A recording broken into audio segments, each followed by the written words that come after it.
Real quick, I want to get your take on the Dodgers pitcher that got in trouble. We were talking about that before the show. Trevor Bauer. I think Trevor his name Bauer, was. yes. What's your take on that situation and false allegations in general? Well, I followed that one a little bit more closely, and it sounds like, given the evidence that he had about the situation, which came to light recently after the settlement, Yeah. is he was as Oh, many, they did settle? Yes, there was a settlement. It wasn't for money, apparently, but they did reach some sort of agreement. And part of the terms of the agreement was that he was allowed to go public with the evidence to exonerate his name, which, thank God for that. Yeah, And part seriously. of that were text messages between the woman in question and some of her friends who were just sort of like treating him as a meal ticket, I think. He's worth $50 million, I remember. Yeah. Hey girl, who are you gonna hunt or something? There was some predatory language in there. And she's taking videos of herself sleeping next to him in the bed. Yep. And it was the day in question where she was beat. Yeah. I mean, very concerning. I guess there's more than one way to skin a cat. So if you can't get the money one way, you can find a way to get it another way.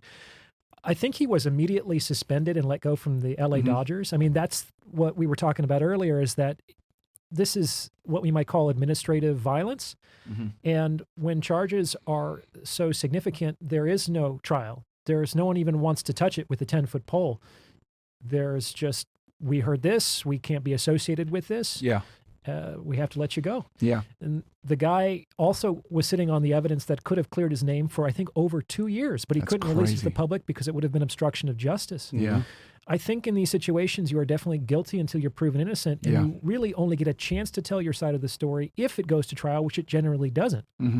So, I mean, I don't know the guy personally, but he seems like and the damage is done. Like, he lost the money. He's labeled, a sexual deviant by society. And then it's interesting because, like, when the guy finally is able to come out with the information and exonerate themselves, nobody cares. The soccer player Nobody that was cares? vindicated. I cared. I thought it was really No. brave We what do. he did. We do. The masses. But the general public doesn't care. Could care less. Like, well, how do I say this?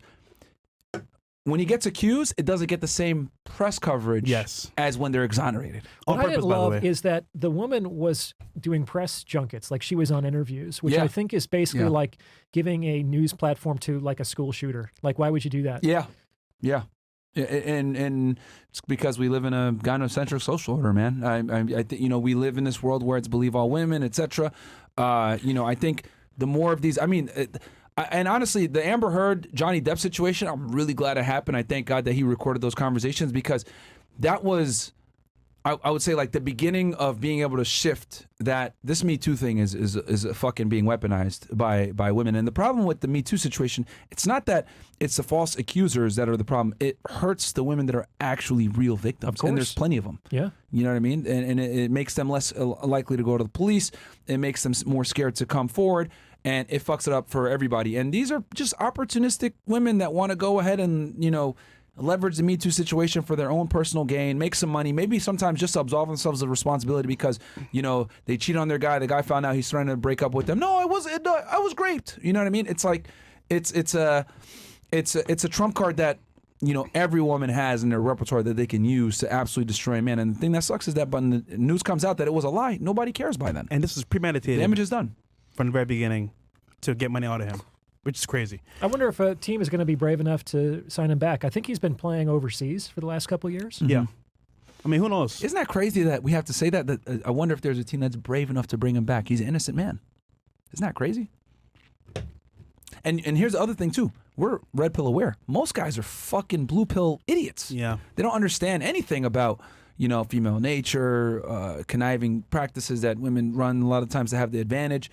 Like, most guys are completely sleepwalking when it comes to intersexual dynamics and have zero clue of female manipulation tactics. And they'll call guys like us misogynists. So it's like, we're like, damn, I hope he gets signed. But like the rest, everyone else probably like, well, you know what? You were accused, so you don't deserve a chance. Welcome to the real world. Wild, dude. Wild.